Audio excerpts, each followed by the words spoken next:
Saudações, galera, beleza? Sou o professor Jerry Chacon. Quem quiser e puder, por favor, me siga aí nas redes, no Instagram, no Facebook, dá uma curtida lá no nosso canal, no YouTube, se inscreve lá para a gente continuar esse trabalho. Então hoje nós vamos falar sobre Aristóteles.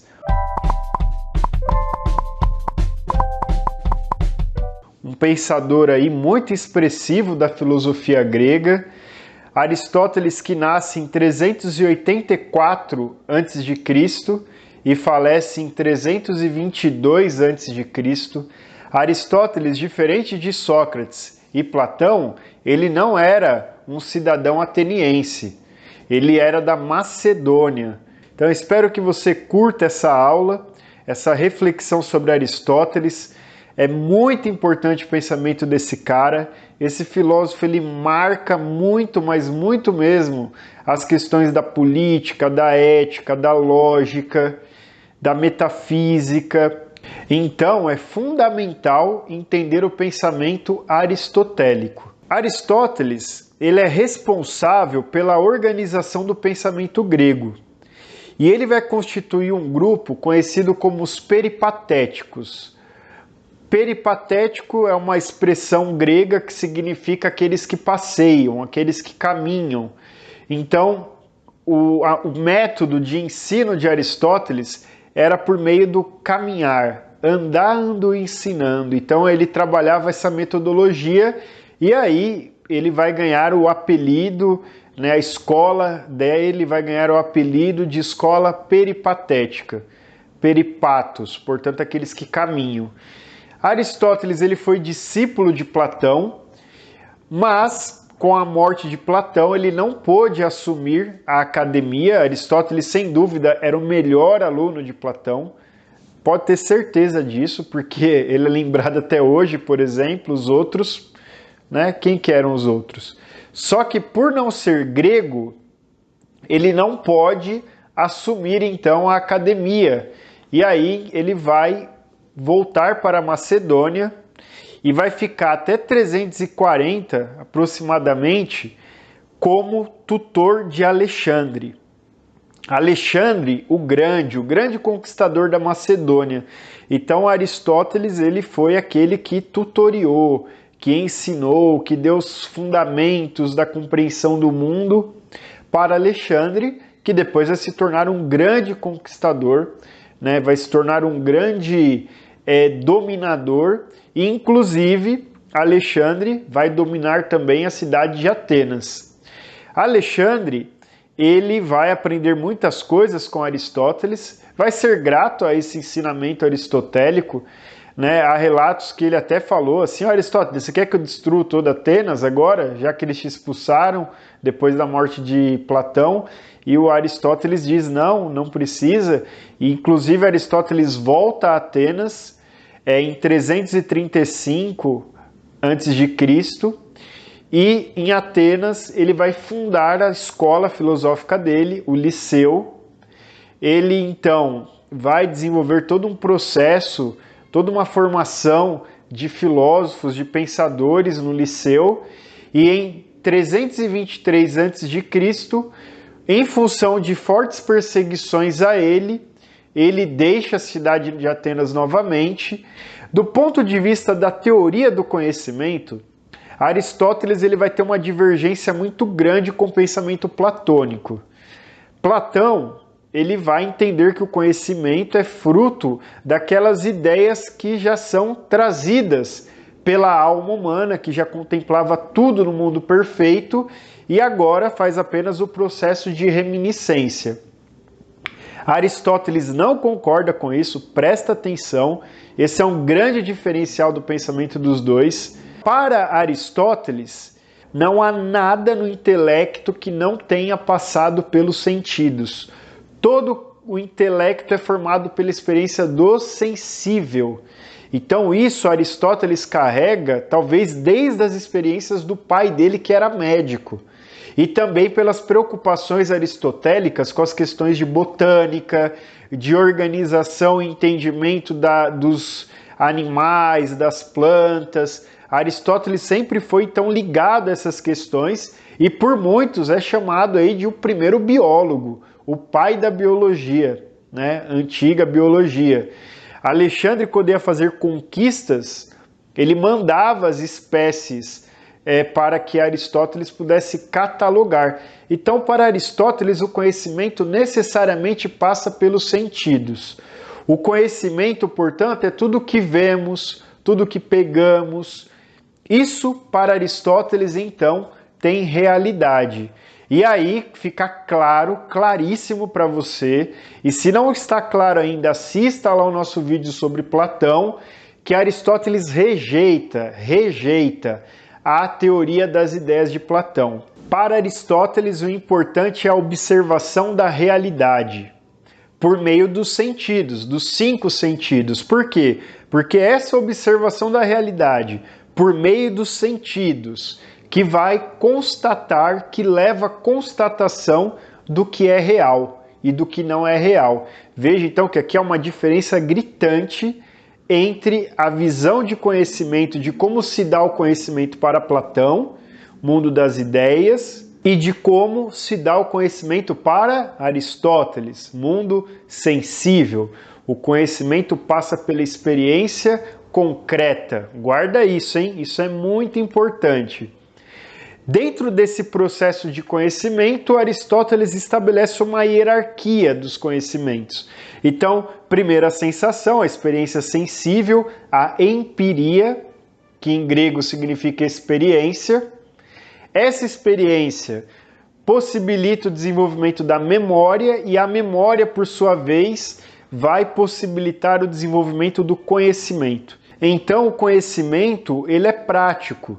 E o conhecimento resulta muitas vezes da repetição, como por exemplo a arte, que está ligada à repetição da técnica, a ciência teórica, que está ligada à episteme, à busca de conhecer as causas, e essas causas ligadas às experiências sensíveis. Também nesse sentido é atribuído a Aristóteles aquilo que se chama método indutivo, ou seja, partir da experiência particular em busca da experiência universal.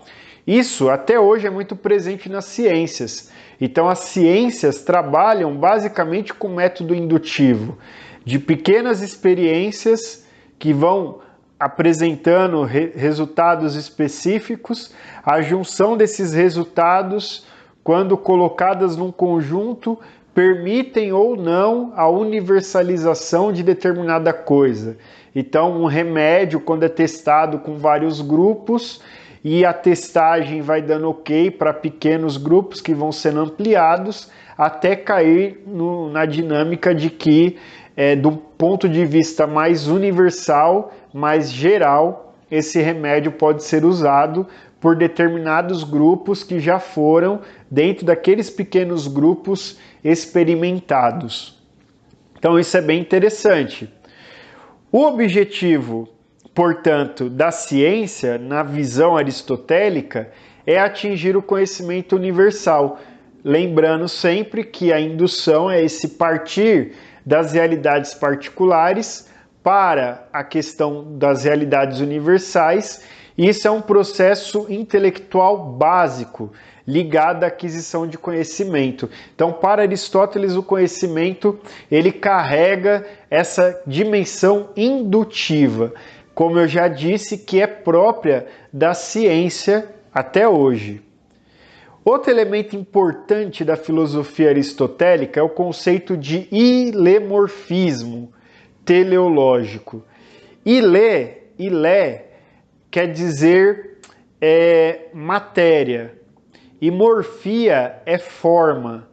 Então, qual é a forma que constitui as coisas?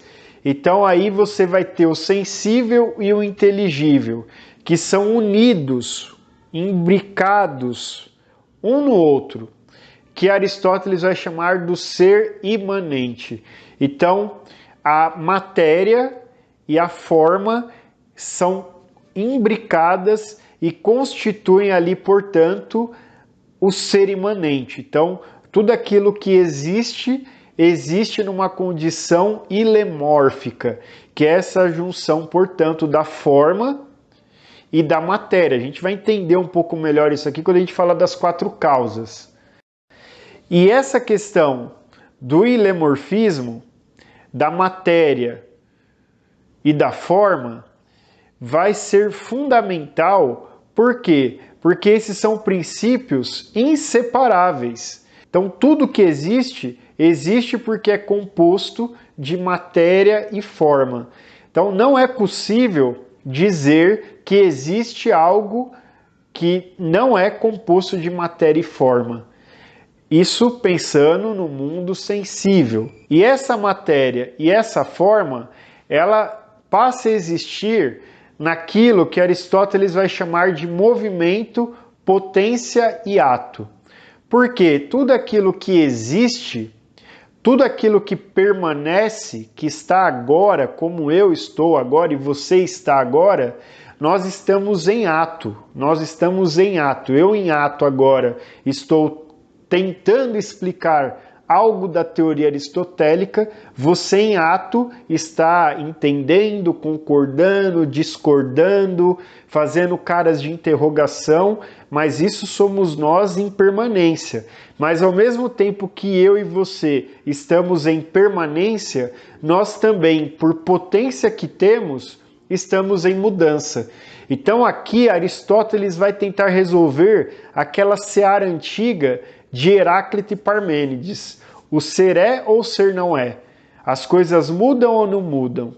Então as coisas não deixam de ser, eu não deixo de ser o Jerry, você não deixa de ser você, mas eu mudo à medida que eu aprendo alguma coisa e você muda também à medida que você aprende alguma coisa. E isso só é possível porque potencialmente, tanto eu quanto você, temos a capacidade de aprender. Então nós temos a potência para. E essa potência para só tem sentido se ela vira ato. Aí muitos vão pegar a questão da semente. A semente, em ato, é uma semente. Em potência, ela é uma árvore. Então ela potencialmente é uma árvore. Ela já carrega nela a possibilidade de ser uma árvore. Ela precisa desenvolver essa potência. Assim como cada uma e cada um de nós, em potência somos muitas coisas, que não necessariamente somos agora em ato. E enquanto ato podemos ser várias outras coisas, desde que isso seja, obviamente, possível. Né? Desde que isso seja possível. Porque o impossível é aquilo que não pode ser realizado, ponto. E o movimento, então, ele existe, o movimento está presente, e não fora das coisas, mas dentro das coisas. E o ato, portanto, é a manifestação atual do ser. Então, o ato é essa manifestação atual do ser. E a potência são as possibilidades do ser, aquilo que pode vir a ser. Então a semente, como eu já disse, é em potência uma árvore. Você é em potência um professor, uma professora, um médico, um motorista, o que você quiser, desde que seja possível. Eu, em potência, posso ser também várias coisas, e não só um professor, que eu sou agora em ato.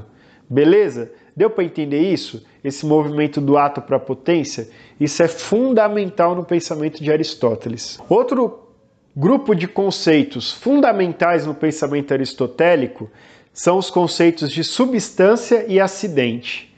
Então, substância é a essência, ou seja, é aquilo que define cada coisa, que lhe é imanente e que sem ela não seria o que é, não seria único.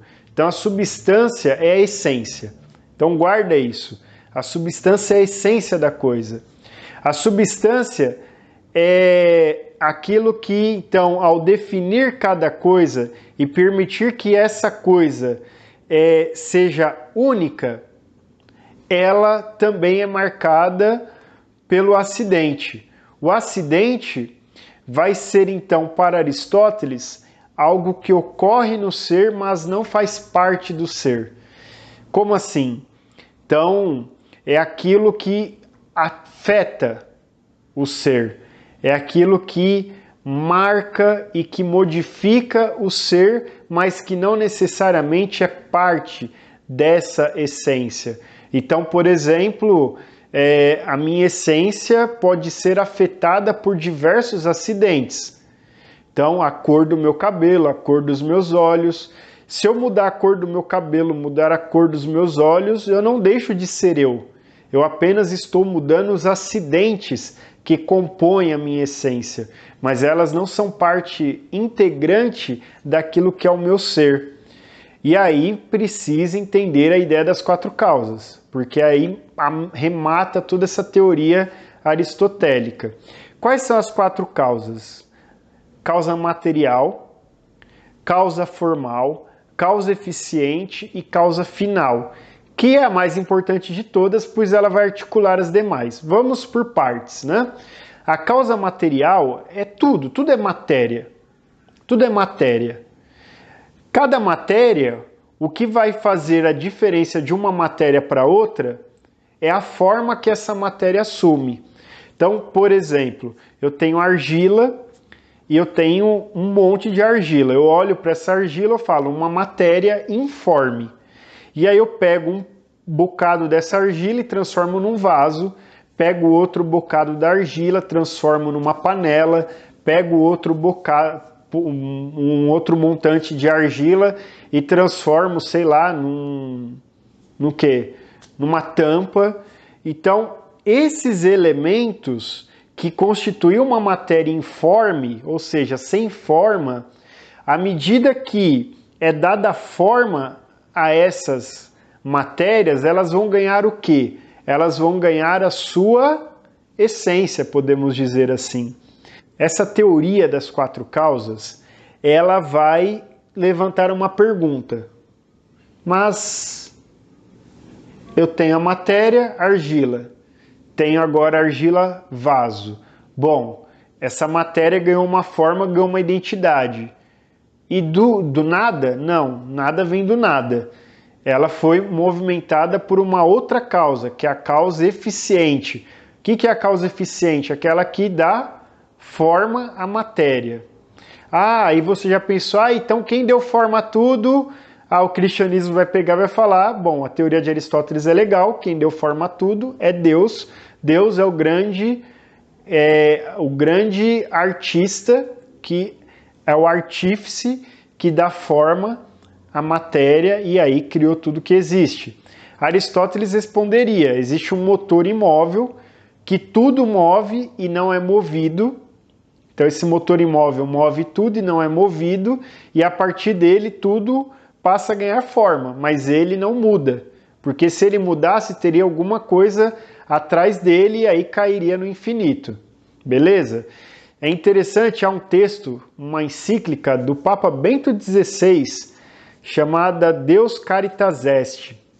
E uma parte dessa encíclica, o Papa Bento XVI é um grande pensador, né, um grande filósofo também, ele vai trazer essa discussão com Aristóteles, né, que Aristóteles chega até o ponto do Deus máquina, que tudo move e não é movido, e o cristianismo vai além disso, né, vai falar que não, esse Deus se compadece e ele se movimenta ao se inserir na humanidade.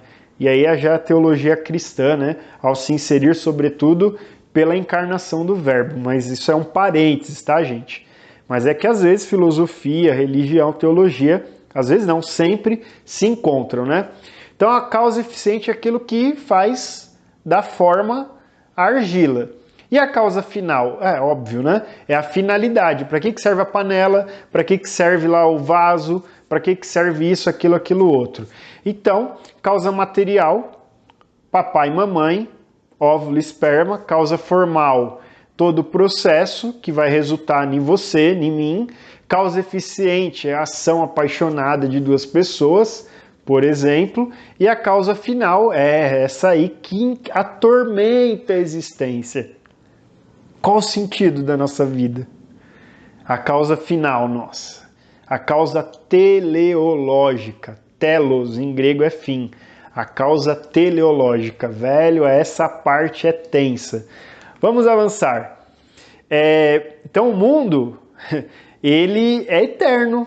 É um movimento eterno, sem fim.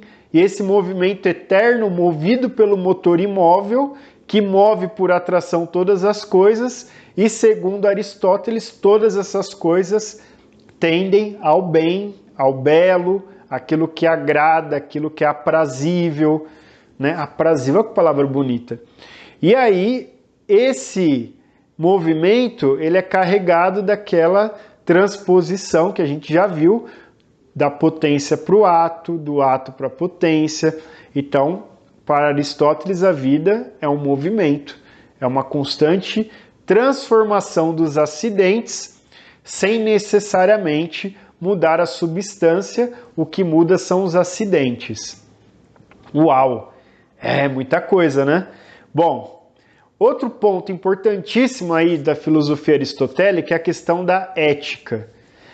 Aristóteles escreveu um livro, Ética Nicômaco, dizem que Nicômaco era o filho dele, ele escreve um livro para o filho como ser virtuoso.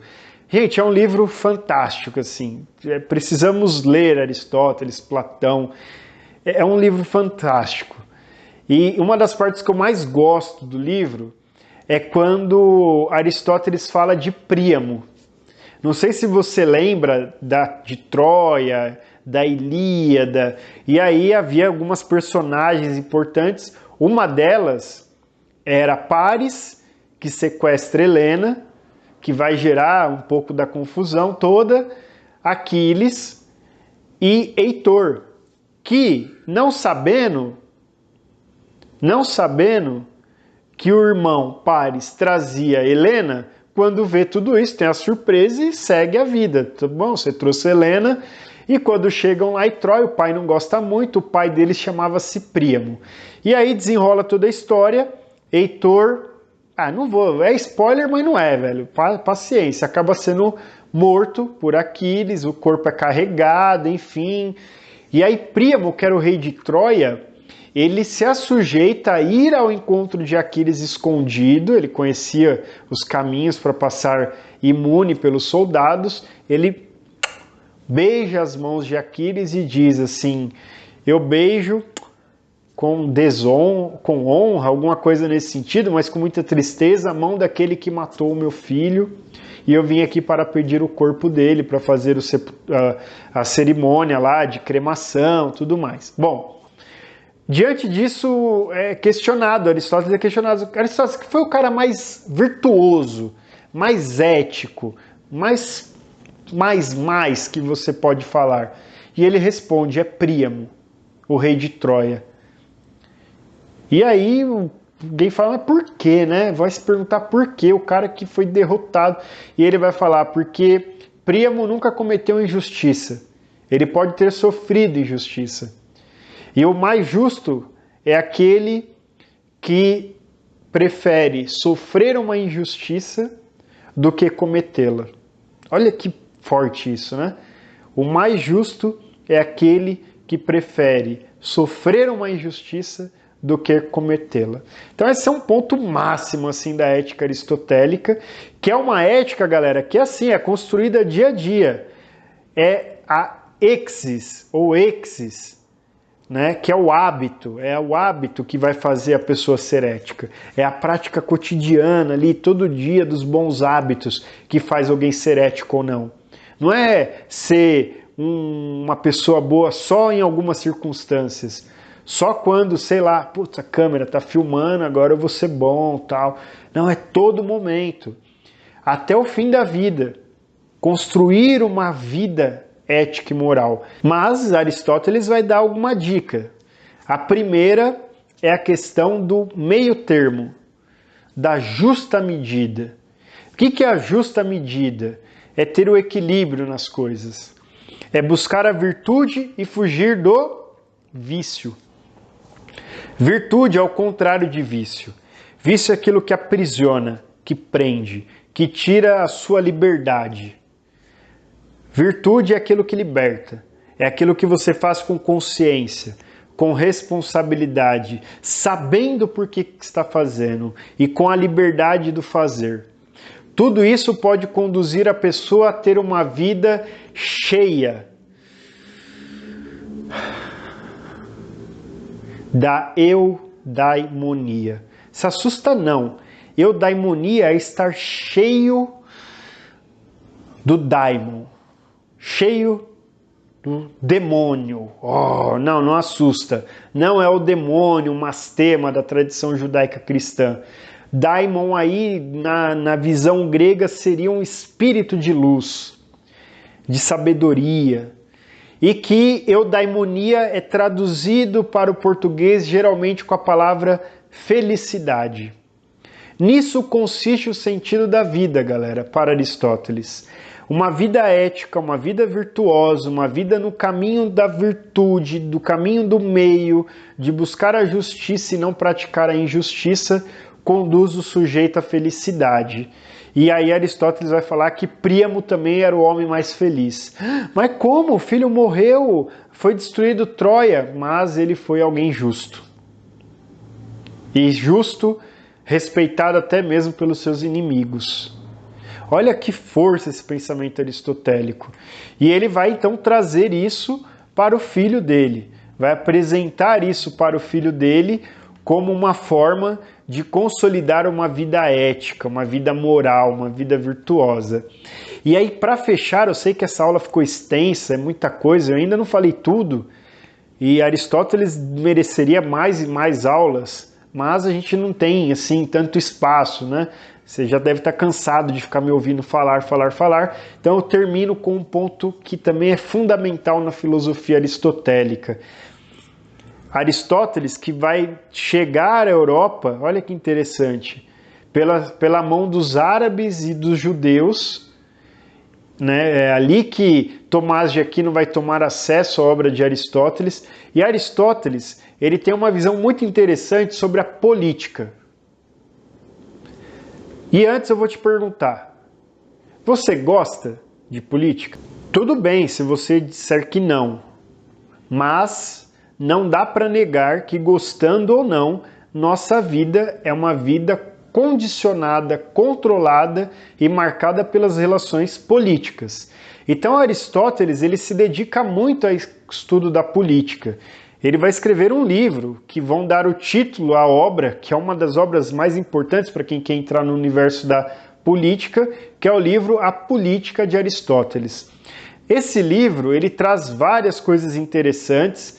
Ele vai apresentar, então, que a vida política é algo natural e próprio do ser humano, com a expressão clássica da filosofia, o homem como um animal político. Zoon, que é animal, qualquer tipo de animal, politikos. Porque Aristóteles, como estudava os animais, percebia que formiga, abelha e vários outros animais tinham formas de organização social. E o ser humano também. Então, os humanos são animais políticos, zoon politikos. E político por quê? Porque vem de polis, lá do grego, polis, que significa cidades-estado. E as polis gregas, a cidade, vai dar origem à palavra política, que tem também muito a ver com a palavra polícia. Mas eu não vou abrir essa discussão agora. Então, o que acontece? A política, a palavra política, a origem da palavra política, pode ser entendida como a arte de cuidar da cidade. E o politikos é aquele que é da cidade, aquele que vive e que, portanto, tem responsabilidades para com a cidade, para o cuidado com a cidade.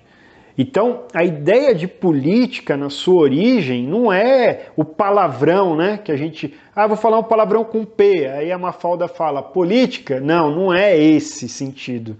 O sentido de política clássico é a arte do bem cuidar, do cuidar do bem comum, das relações sociais na polis, na sociedade humana.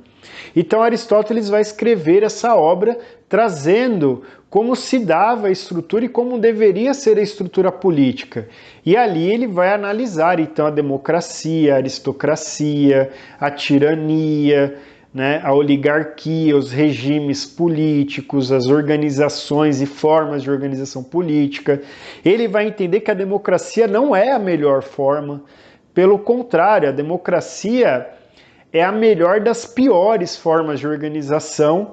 A melhor forma, talvez, traduzindo, seria a politeia, que é o governo, sim, das representações, mas não de todos, porque todos podem também trazer vontades esdrúxulas que não corresponderiam ao bem comum, mas isso também cabe uma discussão à parte, né?